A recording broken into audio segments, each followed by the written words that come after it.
खरोखरच मला इतकं वाईट वाटलं. येताना काय ते धुराळा, काय ती भौरची अवस्था, त्या पद्धतीनं जर होत असेल तर कधी तुम्ही इतरांच्या बरोबरीनं जाणार. लोक बाकीचे म्हणतात आम्हाला निवडून द्या, आम्ही आपला मतदारसंघ बारामती करून टाकू. अरे इथं तर काय म्हणायचं, लोकांनी सांगायचं काय. ह्या गोष्टीचा विचार देखील तुम्ही या निमित्ताने केला पाहिजे. माझी तुम्हाला विनंती आहे, स्वराज्य संस्थापक छत्रपती शिवाजी महाराज, राजर्षी शाहू महाराज, क्रांतीसूर्य महात्मा ज्योतिराव फुले, भारतरत्न डॉक्टर बाबासाहेब आंबेडकर या महापुरुषांच्या विचाराचा वारसा हा आमचा शंकर मांडेकर निश्चित पुढे घेऊन जाईल. तिथं त्याला कुठं अडचण येईल, जिल्हा परिषदेमध्ये येऊ किंवा विधिमंडळामध्ये येऊ किंवा सरकारमध्ये येऊ, केंद्र किंवा राज्य, त्याच्या पाठीशी मी मजबूतीने उभा राहील. मी कुठं कमी पडणार नाही. राष्ट्रवादी काँग्रेस पक्ष, आमची महायुती, आमच्या महायुतीचे सर्व घटक पक्ष हे प्रगत, पुरोगामी, सर्व धर्म समभावाच्या विचार त्या ठिकाणी जन्मांचा रुजवण्याचं काम करतात. शंकर भाऊ मांडेकर देखील तशाच पद्धतीचं काम करतील, अशा प्रकारची ग्वाही मी आपल्या सर्व सहकारी मित्रांना या निमित्तानं देतो.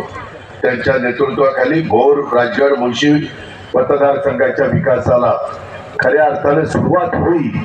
त्यासाठी भोर, राजगड, मुळशी वासियांना माझी विनंती आहे, तुमचं पवित्र, तुमचं बहुमोल अशा प्रकारचं मत तुम्ही माग खासदारांना दिलं, तुम्ही माग त्या आमदारांना 3 वेळेला दिलं, तरी त्यांची कामं तुमच्या पुढे आहेत. मी पुन्हा सांगतो, तुम्ही एकदा शंकरला ते तुमचं पवित्र मत द्या. त्याच्या माध्यमातून मी काय त्या भोरवेल्ला मुळशीच्या करता करेन हे तुम्ही लक्षात घ्या. मी खरोखरीच राज्याचा सर्वांगीण विकास करण्याच्या करता एकनाथराव देवेंद्रजी मी प्रयत्न करतोय. त्याच्यामध्ये तुमचा माझा, जिथं युगपुरुष छत्रपती शिवाजी महाराजांच्या पदस्पर्शाने पावन झालेली सगळी भूमी आहे. महाराजांना पण वाटत असेल वर, अरे माझ्या काळात काय होतं आणि ह्याच्या काळात काय वाटवून चाललंय, मला बघव ना असं महाराज म्हणत असतील. पण तुम्हाला बघवतोय त्याला मी काय करू. कुठल्या मंदिराची, रायरेश्वर मंदिराची जागा ती गेले चंद्रकांत बाटे सांगतायत त्यांच्या नावाने. आता हे असं कुठं असतं काय. अरे आता एक तर म्हणतोय बाळकावली, मला माहित नाही यांनी सांगितलं नाही, त्यांनी सांगितलं म्हणून मी तुम्हाला सांगतोय. माझं तुम्हाला सांगणं आहे की बाबांनो, जरा काशीराव खुटवट साहेबांची कारकीर्द आठवा. मी वेगवेगळ्यांना प्रयत्न केला उमेदवारी देण्याचा, परंतु ते त्यावेळेस पराभूत झाले. आता मात्र खूपदा तुम्ही आम्हाला अपयश दिलं. मी येऊन घसा कोरडा करून बेबीच्या देठापासून सांगतोय, अरे सुधारा सुधारा सुधारा सुधारा. तुम्ही काही माझं ऐकत नाही आणि पुन्हा तुमचं येणे माझ्या मागल्या. आणि पुन्हा आपल्या पुणे जिल्ह्यामध्ये जे 13 तालुके आहेत ना, त्या 13 तालुक्यामध्ये सगळ्यात माग राहिलेले तालुके कुठलेच माहिती का? बोरवेला. वा, बाकीचे तालुके तिथले आमदार भांडतात, तिथले आमदार त्या ठिकाणी हेलपाटे घालतात, काम करून घेतात, जिद्द सोडत नाही, चिकाटी सोडत नाही. मला करून पाहिजे, पण त्यांची सत्ता होते ना बाबा. सत्ता नव्हती असं नाही. 15 वर्षाच्या काळात सुरुवातीला पृथ्वीराज चव्हाण साहेबांची सत्ता होती, म्हणजे काँग्रेसची होती. अशोक चव्हाणांची सत्ता होती, काँग्रेसची होती.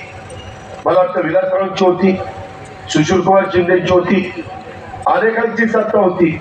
त्यांच्या पक्षाची सत्ता असताना पण त्या पक्षाचा आमदार तुमचं काम करू शकत नाही, तर विरोधी पक्षाची सत्ता असताना कसा रे बाबा ही करणार. आणि आता उद्या त्याला सत्ता पुन्हा महायुतीची येणार. मी सगळ्या राज्यात फिरतोय, वातावरण बदलत चाललंय. अक्षरशः आता पण एवढी मोठी भोरची सभा मी बघितली नाही. ही बघा लोक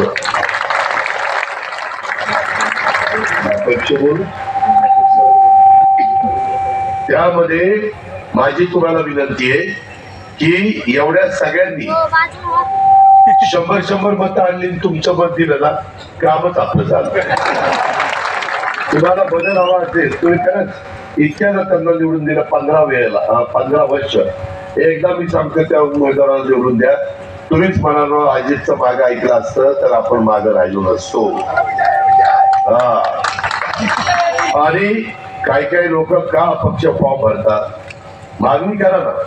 परंतु काहींनी आता अपक्ष फॉर्म भरलेला, त्याच्यामध्ये मग मताची विभागणी होती आणि मग जे आपल्याला साध्य करायचं ते त्या ठिकाणी साध्य केलं जात नाही. मला तर कळलं की अपक्षाला एक पक्षच त्या ठिकाणी मदत करतोय की तू लढ, तुला काही मदत करतो पण तू लढ. का तर मताची विभागणी व्हायला, आणि मताची विभागणी झाली की या बाबाचं साधते आणि मग पुढे आहेच. काय तुम्हाला मिळत नाही, काय तुमचा विकास होत नाही. जे आहे ते भकास. बोरवेल्ला तालुका भकास करण्याचं काम इथले लोकप्रतिनिधी करताय आणि तुम्ही जनता त्यांना पाठिंबा देते. आता तरी माझी आग्रहाची, नम्रतेची, कळकळीची विनंती आहे की बाकीची सगळी कामं करण्याच्या करता मी खरोखरीच कुठं कमी पडणार नाही.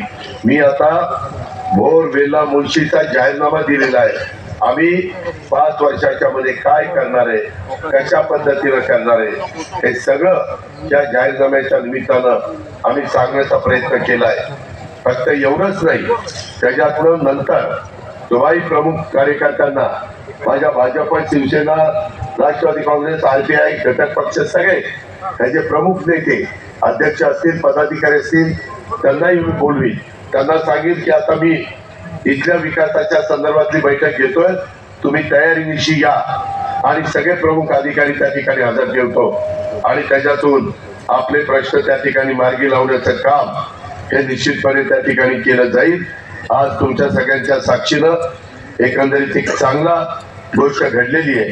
राजगड तालुक्यातल्या काही माझ्या सहकारी मित्रांनी सुधीर भाऊ रेणुसे, नंदकुमारजी रसाळ, सतीशजी रांजणे, उमेशजी मालुसरे, निखिलजी कडू, राजू रांजणे, सागर रांजणे, त्याच्यामध्ये कैलास रांजणे, ओमकार रांजणे, रोहिदास रांजणे, दीपक रांजणे, सचिन रांजणे, राजू रांजणे, अजिंक्य रेणुसे, मंगेश रेणुसे, आदिनाथ फडसे, संतोष रेणुसे, गणेश रेणुसे, संदीप रेणुसे, लक्ष्मण धामोणसे, ते भोर तालुक्यातले, भागुजी इंदलकर, भरत बांदल, चंदन आरडे, लुकेश मोदी, माऊली पांगारे, अमोल पांगारे, सदाशिव भिलारे, रामचंद्र कंक मसर आणि अजूनही भरत रांजणे, अनंता जाधव, गोपाळ रांजणे, उमेश मालुसरे, मंगेश गोळे, रोहिदास रांजणे, नवनाथ मालुसरे,